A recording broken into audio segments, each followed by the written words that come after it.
later. Good morning everyone, welcome and welcome back to my channel. मैं हूँ रेनू और आज है ट्यूसडे।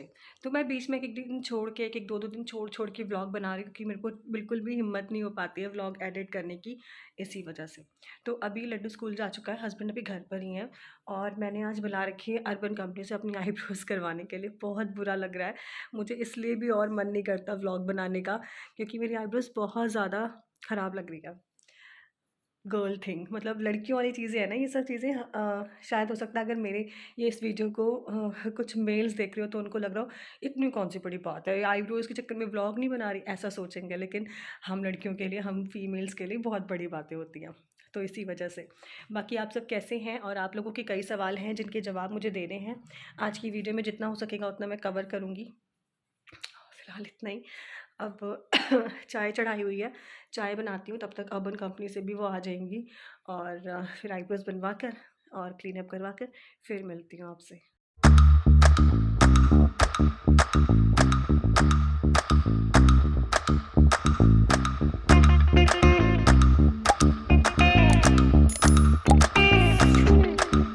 तो गाइज़ मैंने बना ली अपनी आईब्रोज़, बनवा ली अपनी आईब्रोज़ और बनवाते-बनवाते काफ़ी ज़्यादा लेट हो चुका है, 12:30 बज गए थे इन्हीं सब चीज़ों में। उसके बाद आ गया एक ऑर्डर कंप्लीट करते-करते बज गए 1 और क्योंकि आया था आलू का पराठा और हॉट कॉफ़ी का ऑर्डर, मैंने वो बनाकर दिया। और मैंने ना इस बार क्या किया था, क्योंकि मुझे 1-2 राइडर्स बोल चुके हैं ऐसा कि मैम आप एक काम किया करो, कॉफ़ी या लिक्विड वाली कोई चीज़ हो ना वो आप हमें अलग से दिया करो, हम अपने बैग में उसे फ़िक्स कर लेंगे, तो वो स्पिल नहीं होगा, लीकेज का खतरा नहीं रहता है। तो मैंने कहा तो बहुत अच्छी बात है अगर उनके बैग में ऐसा कुछ होता है तो। तो मैंने उन्हें आलू का पराठा का जो बैग था वो अलग से दिया और हॉट कॉफ़ी अलग से दी, उन्होंने रख ली। उसके बाद मेरे पास अभी थोड़ी देर पहले कॉल आता है कस्टमर का कि मैम आपने पूरा ऑर्डर दिया नहीं है, मतलब मैंने ऑर्डर किया था 2 आलू के पराठे और 1 हॉट कॉफ़ी, जिसमें से मुझे सिर्फ़ और सिर्फ़ आलू के पराठे मिले, हॉट कॉफ़ी नहीं मिली है। तो मैंने कहा सर मैंने वो राइडर को अलग से कॉफ़ी दे रखी थी उनके बैग में ताकि वो स्पिल ना हो जाए। तो उन्होंने कहा मुझे ऐसा कुछ देकर नहीं गया वो। मैंने फिर राइडर को कॉल किया, तुरंत कॉल करने के बाद मालूम चला है कि वो देना भूल गए। और बस उन्हीं से बात हो रही थी, फिर कस्टमर का फिर कॉल बैक आ गया कि मैम वो अभी थोड़ी देर पहले आपसे बात हुई थी, कॉफ़ी नहीं मिली है। तो मैंने कहा सर राइडर से बात हो गई है, वो वापस लेकर आ रहा है आपके पास, वो भूल गया था आपको देना। लेकिन फिर उसने मुझे बोला कि मैम कॉफ़ी तो थोड़ी ठंडी ही हो गई होगी। मैंने कहा अब मैं उसके लिए तो कुछ नहीं कर पाऊँगी, लेकिन हाँ, मैं ये कर सकती हूँ अपने साइड से कि नेक्स्ट टाइम जब भी आप हॉट कॉफ़ी का ऑर्डर करेंगे तो मैं आपको मतलब एक एक्स्ट्रा हॉट कॉफ़ी दे दूँ, या जो भी आप ऑर्डर करेंगे उसमें मैं आपको एक हॉट कॉफ़ी अपने साइड से एज़ अ फ़ेवर आपको दे दूँ। क्योंकि भई अब मुझे काफ़ी बुरा लग रहा था क्योंकि ये हमारा पुराना कस्टमर है, ये रिपीट हुआ है कस्टमर, मतलब इससे पहले इन्होंने मुझसे कुछ और भी मँगवाया है और ये उनका सेकंड ऑर्डर था। तो मुझे अच्छा नहीं लगा कि जो रेगुलर कस्टमर है उनके साथ सर्विस में कुछ ऐसा प्रॉब्लम हो। तो मैंने उनको बोल तो दिया है, बाकी पता नहीं है वो नेक्स्ट टाइम ऑर्डर करेंगे कि नहीं करेंगे। लेकिन हाँ, इतना है कि गलती मेरी नहीं थी, अब मैं क्या, लेकिन ऐसा हो जाता है, अब क्या कर सकते हैं ना। मतलब अगर आप क्लाउड किचन में हो तो आपको इस तरह के इंसिडेंट भी देखने को मिल सकते हैं। लेकिन हाँ, ये है कि मेरी राइडर से जो बात हुई है ना वो रिकॉर्डिंग लाइन पर होती है, जो उनकी कनेक्ट करते हैं ना कॉल, उस पर होती है, उस पर होती है। तो उसमें ऐसा कोई टेंशन वाली बात नहीं है कि मुझे आगे जाके ब्लेम कर सकते हैं, क्योंकि राइडर ने एक्सेप्ट किया कि हाँ वो भूल गया जल्दीबाजी में देने में। तो मैंने कहा चलो ठीक है, आप देकर आओ, देखो ठंडी है, कह रहा मैं जो भी है मैं नेक्स्ट टाइम एक्स्ट्रा कॉफ़ी दे दूँगी या एक कॉफ़ी अपने साइड से उनको दे दूँगी। तो बस यही है। और हाँ, एक चीज़ और कि अब ना मेरे कस्टमर रिपीट होने लगे हैं। कुछ कस्टमर हैं जो मुझसे हर दूसरे-तीसरे दिन ऑर्डर करते हैं, मँगवाते हैं। और हाँ, एक भी उनमें से नोन टू नहीं है, कोई जानने वाला नहीं है। और पता है आप अपने जानने वालों में कभी आपको बोलना भी नहीं चाहिए कि हाँ, हमसे मँगाओ या मुझसे ऑर्डर करो, क्योंकि उसमें कोई फ़ायदा नहीं है। वो आपको उनको ना इम्प्रेस करने के लिए, अपने जानने वालों को इम्प्रेस करने के लिए उनको क्वांटिटी ज़्यादा देनी पड़ेगी, जो हम नॉर्मल देते हैं ना उससे ज़्यादा ही देनी पड़ेगी, ताकि वो खुश हो जाए भाई हमारे लिए ऑर्डर कर रहा है।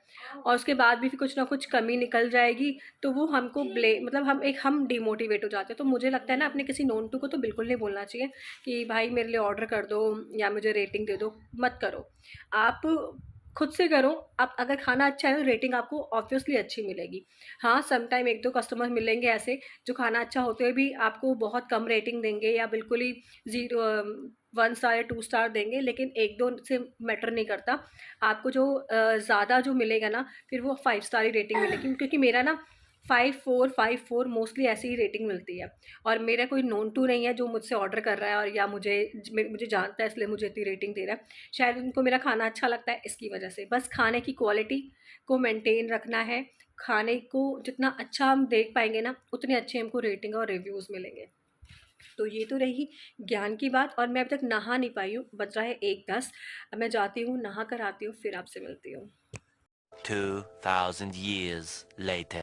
तो गाइस मैं नहा चुकी हूँ और चलो आप लोगों के सवालों के जवाब दे देती हूँ। हाँ, पहले उसका बता दूँ उस ऑर्डर का हुआ क्या, जो अभी मैंने आपको बताया था। डिलीवरी पर्सन का काफ़ी देर तक कॉल नहीं लगा, कस्टमर काफ़ी देर तक वेट करता रहा। फिर मैंने कंप्लेंट, यहाँ पे क्या होता है ना कि आप किसी मतलब इमीडिएटली कुछ आपको प्रॉब्लम है तो किसी नंबर पे कॉल नहीं कर सकते हो, आपको टिकट रेज़ करनी पड़ती है, मतलब कंप्लेंट डालनी पड़ती है। और कंप्लेंट डालने का मतलब टिकट रेज़ करना। तो मैंने कंप्लेंट डाली कॉल बैक करने के लिए कि कस्टमर का मेरे पास कॉल पे कॉल है। वो 3-4 बार कॉल कर चुका था कि मैम डिलीवरी पार्टनर अब तक आया नहीं है, मतलब राइडर अब तक आया नहीं है और मैं बाहर मतलब वो किसी अपार्टमेंट में रहता है शायद, और वो बाहर खड़ा है वेट कर रहा है 15 मिनट से। तो मैंने कहा मैं बात करती हूँ। फिर मैंने कंप्लेंट रेज़ की, वहाँ से मेरे पास कॉल बैक आता है कि हो गई उनकी प्रॉब्लम सॉल्व, रिज़ॉल्व हो चुकी है, अब आपके पास कॉल नहीं आएगा कस्टमर का। तो मैंने कहा चलो ठीक है, थैंक गॉड। अब कस्टमर सेटिस्फाई हुआ कि नहीं हुआ? अच्छा ठीक है। अब पता नहीं कस्टमर सैटिस्फाई हुआ कि नहीं हुआ, वो उसके लिए तो मैं कुछ कर ही नहीं सकती हूँ। मेरे साइड से मैंने अपना पूरा ऑर्डर तैयार करके भेजा था उसको, अब जो भी प्रॉब्लम हुआ राइडर के साइड से हुआ, लेकिन ठीक है। और मेरे पास एक क्वेश्चन आया है कि बजट क्या होना चाहिए, कितना मतलब पैसा होना चाहिए आपके पास क्लाउड किचन ओपन करने के लिए? तो गाइज़ मैं आपको बताऊँ, आप घर की चीज़ों से भी आप स्टार्ट कर सकते हो। ऐसा कोई हार्ड एंड फास्ट रूल नहीं है कि आपको 10,000 रुपये, 20,000 रुपये, 30,000 रुपये होना चाहिए तब आप स्टार्ट कर पाओगे, ऐसा नहीं है। क्लाउड किचन को स्टार्ट करने के लिए फूड लाइसेंस चाहिए होता है, जो कि अगर आप खुद से बनाते हो ऑनलाइन तो वो 100 रुपीज़ में बन जाता है।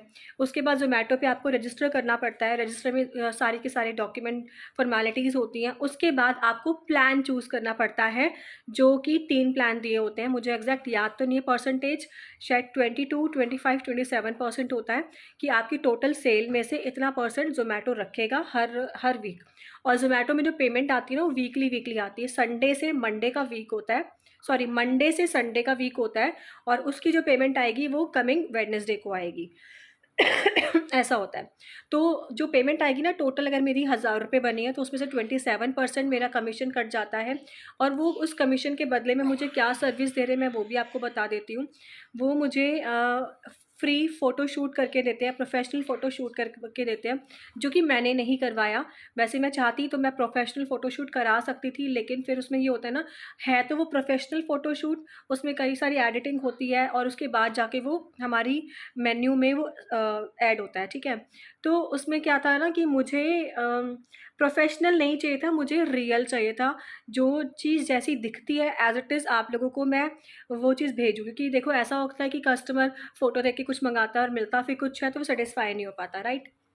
तो मैंने जो चीज़ें मैं जैसे-जैसे बनाती गई हूँ, मैं उन चीज़ों की फ़ोटोज़ खींच के डालती गई हूँ। लेकिन कुछ चीज़ें तो ऐसी हैं जो बनी भ अब बहुत अच्छी बनती हैं, लेकिन फ़ोटोशूट के टाइम पर जब मैंने फ़ोटोशूट किया था तो बहुत अजीब-सी बनी थी, और जल्दीबाज़ी में फ़ोटोशूट करने के चक्कर में उसकी शक्ल ही नहीं अच्छी थी। खाने में तो टेस्ट अच्छा था लेकिन दिखने में अच्छा नहीं था। लेकिन मैंने कहा चलो कोई बात नहीं, ऐसा देखकर अगर कस्टमर ऑर्डर कर रहा है और उसको फिर बाद में परफ़ेक्ट चीज़ मिल रही है तो वो खुश ही होगा। तो ऐसा होता है कि उसमें आपको स्टार्टिंग के 45 डेज़ का टाइम होता है, उसके अंदर आप प्रोफ़ेशनल फ़ोटोशूट के लिए अप्लाई कर सकते हो, जो कि फ्री ऑफ कॉस्ट है। और उसमें 12 किलोमीटर तक आपकी डिलीवरी दिखाता है। मतलब वैसे नॉर्मली होता है 3, 4, 5 किलोमीटर्स तक आपका रेस्टोरेंट के आस-पास जो होगा ना, उतनी उन्हीं लोगों को सजेस्ट होगा आपका रेस्टोरेंट। लेकिन मेरा जो है 12 किलोमीटर की रेंज कवर करता है। और और भी कई सारे बेनिफिट्स हैं, वो तो जब आप प्लान चेक करोगे ना, ज़रूरी नहीं कि मैंने 27% वाला प्लान लिया तो आप भी लो। आप मिनिमम वाला भी ले सकते हो या आप नॉर्मल वाला भी ले सकते हो, 25% वाला भी ले सकते हो।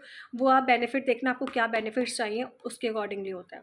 ठीक है, ये तो रही उसकी बात। बजट की बात करते हैं। बजट में आपके पास जो चीज़ें अवेलेबल हैं घर पर, आप उनसे भी स्टार्ट कर सकते हो।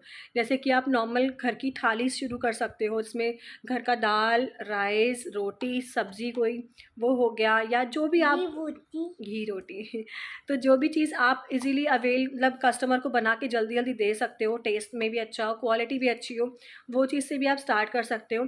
लेकिन मैंने क्या किया, मैंने फ़ास्ट फूड रखा है, और फ़ास्ट फूड में आपको पता है ऑलमोस्ट सारी की सारी चीज़ें रेडीमेड आती हैं, जैसे कि चीज़ हो गया, और बेस हो गया, बन हो गए बर्गर के, सैंडविच के लिए ब्रेड हो गई, इस तरह की कुलचे के लिए कुलचा, मतलब मटर कुलचे के लिए कुलचा हो गया, और चीज़ वगैरह, सॉसेस वगैरह, ये सब कुछ करके फिर कॉफ़ी में कॉफ़ी हो गई, स्ट्रॉबेरी शेक हो गए, हॉट कॉफ़ी हो गई, कोल्ड कॉफ़ी हो गई, तो चॉकलेट, स्प्रिंकल्स और व्हिप्ड क्रीम, सब कुछ करके मेरा जो बजट आया था ना, वो मतलब 18-19 हज़ार रुपये आया था। फिर उसी में पैकेजिंग भी था, पैकेजिंग का सामान भी लेना होता है, पैकेजिंग पे थोड़ा सा ध्यान देना ज़्यादा ज़रूरी है, क्योंकि खाना एक बार को होता है ना, खाना बाद में दिखता है, पहले पैकेजिंग दिखती है। कस्टमर पहले पैकेजिंग से इम्प्रेस होता है, अगर पैकेजिंग ही अच्छी नहीं है ना, बेशक खाना उसमें कितना अच्छा हो, कस्टमर इम्प्रेस नहीं हो सकता। तो पैकेजिंग आप ठीक ठाक रख सकते हो, उसके ऊपर आपका जो भी मेन खर्चा होता है ना, वो होता है। बाकी अगर आप घर के खाने से शुरू करें तो आपका ऐसा कुछ खास खर्चा होता नहीं है, और वीकली वीकली पेमेंट आती है, तो आप इजीली उसे कर सकते हो। एक मिनट तो बजट आप अपने अकॉर्डिंगली चूज़ कर सकते हो। ज़रूरी नहीं है कि मैंने अगर 18-20 हज़ार रुपये खर्च किए तो आपको भी 18-20 हज़ार रुपये खर्च करने हैं। मिनिमम से भी आप स्टार्ट कर सकते हो। 1 हफ़्ते के अकॉर्डिंगली आप पैकेजिंग ला के रख लो अपने पास, और घर की चीज़ों से स्टार्ट कर रहे हो तो ऐसा कुछ आपका खर्चा और कुछ आएगा नहीं, खाने-पीने की चीज़ों में आएगा नहीं। सिर्फ़ क्या होगा, पैकेजिंग का मेन खर्चा होगा। मैंने उसके साथ-साथ स्टिकर्स बनवाए हैं अपने क्लाउड किचन के। मेरे क्लाउड किचन का नाम, जैसे कि आप सब जानते हैं, द नाइट बाइट्स है। लखनऊ में है, आप सर्च करना चाहो तो आप देख सकते हो, मेरा मेन्यू आप वहाँ भी चेक कर सकते हो, तो थोड़ा-सा आइडिया आपको मिल जाएगा। और बस, और क्या था? उसके बाद आप लोगों में से एक क्वेश्चन ये भी पूछा है मुझसे कि आपका फर्स्ट डे ऑर्डर आ गया था कि नहीं आ गया था? बिल्कुल, मैंने नवरात्रि के फर्स्ट डे से अपना क्लाउड किचन स्टार्ट किया था, और फर्स्ट डे ही मुझे 4 या 5 ऑर्डर आ गए थे, जिसमें से एक मेरे ही सब्सक्राइबर का था। मतलब आप में से कोई है, उन्होंने नाम बताने को मना किया हुआ था, तो मैंने नहीं बताया, आज तक उनका नाम मैंने डिस्क्लोज़ नहीं किया। तो उनमें से एक सब्सक्राइबर का था, बाकी 4-5 ऑर्डर जो थे वो मेरे खुद से आए थे, मैंने किसी का मतलब प्रमोट नहीं किया था। पहले दिन 5 ऑर्डर बहुत बड़ी बात होती है, 4 या 5 ऑर्डर बहुत बड़ी बात होती है। और वो भी एक ही चीज़ के, मतलब नवरात्रि की थाली से मैंने स्टार्ट किया था। नवरात्रि की थाली मेरा परमानेंट मेन्यू में कुछ भी नहीं है, मतलब मेन्यू में है ही नहीं, वो तो मैंने सिर्फ़ नवरात्रि का सोचकर सडन मैंने स्टार्ट कर लिया था। ऐसा कुछ प्रिपरेशन भी नहीं थी, लेकिन मैंने कहा चलो दोपहर बाद से ट्राई करते हैं, क्या पता बिक जाए, नहीं तो अदरवाइज़ हम लोग का फ़ास्ट है, हम ही लोग खा लेंगे। ये सोच के स्टार्ट किया था, तो मुझे जितना मैंने बनाया था वो शायद शाम तक ख़त्म हो गया था। मैंने दोबारा बनाया, तो वो रात तक ख़त्म हो गया था। सेकंड डे मुझे शायद ऑर्डर ही नहीं आया था, थर्ड, फोर्थ डे 1 या 2 ऑर्डर आए थे, लेकिन हाँ, उसके बाद जो 6-7 डे भी ऑर्डर्स आए थे, मतलब एक फ्लो बन चुका था कि हाँ, ऑर्डर आ रहे हैं, चाहे 1 आ रहा है, चाहे 2 आ रहा है, चाहे 5-6 आ रहे हैं, लेकिन हाँ, डेली ऑर्डर आने लगे थे फर्स्ट डे से ही। और कई-कई लोगों के 1-1 महीने तक ऑर्डर्स नहीं आते हैं, तो अगर आपके भी ऑर्डर नहीं आ रहे हैं, तो गाइज़ प्लीज़ आपको इसमें ना बिल्कुल डीमोटिवेट होने की ज़रूरत नहीं है, मोटिवेट रहिए। और हाँ, मैंने फर्स्ट डे ही 40% या 30% का ऑफ़र लगा दिया था कि टोटल बिल के ऊपर, अगर आपका बिल 160 के ऊपर है, तो आपको 40% या 30%, मुझे याद तो नहीं है, मैंने ऐसा कोई डिस्काउंट लगा दिया था। तो कस्टमर्स ने, और मेरा जो नवरात्रि की स्पेशल थाली थी ना, वो शायद 189 या 169 की रखी थी, तो उसमें वो ऑफ़र ईज़िली फिट हो रहा था। वही चीज़ जो उनको 170-180 की मिल रही थी, वो चीज़ उनको 110 या 100 रुपए की मिल रही थी, मिलने लगी थी, तो मतलब ऑफ़र की वजह से, तो कस्टमर ने खुशी-खुशी लिया। और हाँ, स्टार्टिंग में हमको अपने प्रॉफ़िट का नहीं देखना होता है, हमें ये नहीं देखना कि अरे! मैंने रेट टू रेट चीज़ें दे दी, इसमें तो मुझे कुछ बचेगा ही नहीं, स्टार्टिंग में नहीं देखना होता है। स्टार्टिंग के 2 महीने तक आपके क्लाउड किचन के नाम के नीचे न्यू का टैग लगा होता है, मतलब न्यू लिखा होता है। हमको उस न्यू को हटाना है, साथ में रिव्यूज़ अच्छे चाहिए। वो न्यू हटेगा अ, तब जब 2 महीने की रेटिंग आपको कैलकुलेट होकर वहाँ पे लगेगी ना, तब वो न्यू हटेगा। और अगर हम स्टार्टिंग से ही पैसे का देखने लगेंगे ना, मार्जिन देखने लगेंगे, अपना प्रॉफ़िट देखने लगेंगे, कस्टमर को क्वांटिटी कम दे रहे हैं और बहुत महँगा दे रहे हैं, तो कस्टमर रिव्यू भी उसी के अकॉर्डिंगली देगा। लेकिन टेस्ट अच्छा है, क्वालिटी अच्छी है, कम अमाउंट में है, तो कस्टमर रेटिंग भी उसी हिसाब से देगा। तो स्टार्टिंग के 2 महीने आप अपना फ़ोकस रखो कि सिर्फ़ और सिर्फ़ आपको अपना मतलब रिव्यूज़ अच्छे चाहिए। और रिव्यू अच्छे के लिए मैंने पानी का बॉटल रखा हुआ है। मैं जो 150 के ऊपर के ऑर्डर्स होते हैं, मैं उनको एक पानी का बॉटल फ्री देती हूँ, फ्री ऑफ कॉस्ट देती हूँ। साथ में एक मैंने थैंक यू नोट बनाया हुआ है, हैंडमेड। रेडीमेड भी आते हैं, या मैं चाहती तो मैं प्रिंट करवा सकती थी, लेकिन प्रिंट करा के वो चीज़ ना, वो मज़ा नहीं आता है। जो आप खुद से लिख कर देते हो ना, और उसमें रिव्यू डालने के लिए आप उसमें जो रिक्वेस्ट करते हो, उसकी अलग ही बात होती है। अगर आप बोलोगे तो मैं वो जो नोट है ना, मैं उसकी भी फ़ोटो आपको दिखा दूँगी कि मैं किस तरह का नोट, नॉर्मल सिंपल सा व्हाइट शीट पर उसको कट करके थोड़े से छोटे से पीसेस कर लिए, उसके ऊपर मैंने नोट लिखा है, थैंक यू नोट। तो वो चीज़ देती हूँ तो कस्टमर उससे भी अट्रैक्ट होता है, ठीक है। और बस आई थिंक मैंने सारे के सारे क्वेश्चन के आप लोगों के जवाब दे दिए हैं। हाँ, एक पुरानी वीडियो में मुझसे पूछा था कि पिज़्ज़ा की रेसिपी क्या है, वो मैं आपको जल्दी बता दूँगी किसी वीडियो में, जब मेरे पास पिज़्ज़ा का ऑर्डर आएगा ना, और मैं रिकॉर्ड करने का ट्राई करूँगी कि रिकॉर्ड कर लूँ और आप लोगों के साथ में फिर शेयर करूँ, ठीक है। तो शायद मैंने सारे के सारे क्वेश्चन के आंसर दे दिए हैं और आप लोगों को समझ आ गए होंगे। अगर समझ नहीं आए हैं तो मुझे आप कमेंट सेक्शन में पूछ सकते हो, मैं दोबारा से अच्छे से एक्सप्लेन करने की कोशिश करूँगी। तो गाइस मैं ना दोपहर में थोड़ी देर सो गई थी, क्योंकि रात में प्रॉपर नींद हो नहीं पाती है, तो जब मुझे टाइम मिलता है ना, और दोपहर में दिन में ऑर्डर्स भी कम आते हैं, तो मैं सो जाती हूँ। तो सोकर उठी हूँ, पूजा करने बैठी थी, नहीं पूजा करने से पहले, मतलब हाथ मुँह धोकर आ गई थी, पूजा करने जाते एक ऑर्डर बच गया, 2 पिज़्ज़ा का और 1 मटर कुलचा का। जल्दी-जल्दी बना के वो दिया। पूजा करने बैठी हूँ, आधी पूजा हुई थी, अभी ठीक से पूजा भी नहीं हुई, आसन भी नहीं हटाया था मैंने, मत्था भी नहीं टेका था, ऑर्डर बच गया। तो हस्बैंड अभी घर पर थे और ऑर्डर था, मतलब बॉइल्ड एग और एक ऑमलेट का। तो मैंने उनको बोला, मैंने कहा आप करो, मैं पूजा करके फ्री होती हूँ। तो तब तक उन्होंने किया। जब तक मैं आई हूँ हेल्प करने, एक और ऑर्डर बच गया, 2 मटर कुलचे। मतलब बैक टू बैक ऐसा हो जाता है ना कभी-कभी, कि मतलब पूछो ही नहीं। कहाँ तो पूरे दिन ऑर्डर्स नहीं आएँगे, कहाँ एकदम से ऐसा होगा कि बिल्कुल ही ऑर्डर पे ऑर्डर, ऑर्डर पे ऑर्डर आते जाएँगे। और अब किचन की हालत देख लो। तो यही होता है, एक ऑर्डर आने पर भी किचन का यही हाल होता है, 10 ऑर्डर आने पर भी किचन का यही हाल होता है। तो लड्डू को थोड़ी-सी भूख लगी और उसके लिए कुछ बनाती हूँ, फिर किचन क्लीन करती हूँ, उसके बाद आपसे मिलती हूँ। 2000 years later. हेलो गाइस, अभी हो रहा है 1:40 और अभी जस्ट एक मेरा ऑर्डर डिलीवर्ड हुआ है। 1 बजे ऑर्डर आया था, मैंने उसे बना के दिया और वो डिलीवर्ड हो चुका है। और पता है, एक जो डिलीवरी वाला था ना, वो अजीब सी बात कर रहा था। उसे पता है कि कोई रेस्टोरेंट नहीं है, और हर रात में हर जगह कुत्ते होते हैं, उसके लिए मैं कुछ नहीं कर सकती। तो उसने मुझे बोला कि आप अपने घर के अंदर सिटिंग लगा दो हम लोगों के लिए। मतलब यार हद होती है, मतलब प्राइवेसी नाम की कोई चीज़ ही नहीं है। मैं अपना गेट खोल दूँ आप लोगों के बैठने के लिए। और ऐसा तो है नहीं कि आपने पहली बार कुत्ता मेरे घर के बाहर देखा होगा, आप तो हर घर में, हर गली में, आपने रोडों पे, सड़कों पर, गलियों में कुत्ते देखे ही होंगे। उसके लिए मैं क्या कर सकती हूँ? मैं थोड़ी ना अपने प्राइवेसी को, मतलब एनीवेज़ गाइस, तो जो अभी लास्ट ऑर्डर था ना अभी का, वो था 2 सिंगल टॉपिंग पिज़्ज़ा। तो फर्स्ट टाइम कस्टमर, मतलब पहली बार कस्टमर ने ऑर्डर किया है, तो देखो पता नहीं उनको पसंद आता है कि नहीं आता है। होप सो पसंद आ जाए, क्योंकि मैंने तो बनाया अच्छी तरीके से ही है। और आज की जो टोटल सेल थी ना, वो 900 प्लस की थी, मतलब लास्ट डे जो, जिस दिन का ये व्लॉग होगा ना, उस दिन की। तो अब देखो, बहुत ज़्यादा सेल तो नहीं हुई है, लेकिन ठीक है यार, डेली का 800 900 हज़ार मेरे लिए इनफ है। और इसमें से चार्जेस वगैरह भी कटते हैं। और हाँ, अगर आप बोलेंगे तो मैं अपने पूरे मंथ की कितनी मुझे पेमेंट मिली है, और लास्ट मंथ में मैंने कितना सेव किया है, कितना खर्च किया है, उस उन सब का भी एक वीडियो बनाऊंगी, आप लोगों के साथ में शेयर करूंगी। तो अगर आप बोलेंगे तो ऑन योर डिमांड। तो और हाँ, एक बात और करी थी कि आप में से ना कई सारे लोग मुझे बोलते हैं कि आप मेरा हमारा मोटिवेशन है, और आपको देखकर हम मोटिवेट होते हैं। तो पता है, बहुत अच्छा लगता है, बहुत ज़्यादा अच्छा लगता है।